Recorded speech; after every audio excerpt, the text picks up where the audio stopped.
Voici les 6 zones où tu devras acheter ou vendre le gold aujourd'hui. Alors ma première zone d'achat se trouve juste ici entre les 50,73 et les 50,65. Alors dans cette zone on peut trouver un objet en M30 en M45, plus de la FVG en M15 et M10. On peut voir que le gold a déjà rebondi plusieurs fois sur cette zone. Deuxième zone d'achat se trouve un peu plus bas entre les 50,08 et les 49,94. Alors dans cette zone on peut trouver un objet en H4, en H1, en M45, plus de la FVG en M30 et on peut voir que le gold a déjà rebondi plusieurs fois.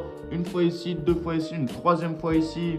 Troisième zone d'achat se trouve un peu plus bas entre les 49,77 et 49,67. Alors dans cette zone, on peut trouver un objet en H4, en H3, en M45, en M30, en M15 et en M10.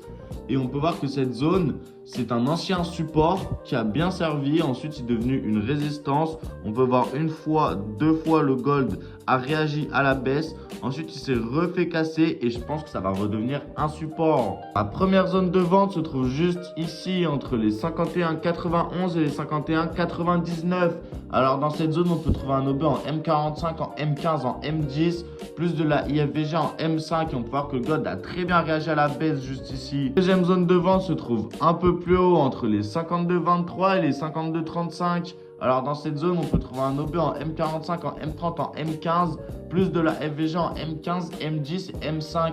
Et on peut voir que c'est une ancienne zone d'achat qui a servi de support avant qu'il se fasse casser et qui serve de résistance. Troisième et dernière zone de vente se trouve juste ici entre les 53,77 et les 53,91. Alors dans cette zone, on peut trouver un objet en H4, en H3, en H2, en M45 et en M15, plus de la FVG en M45, M30, M15 et M10. Et on peut voir que cette zone a très bien fait réagir le gold juste ici. N'oubliez pas de vous abonner pour plus de conseils trading.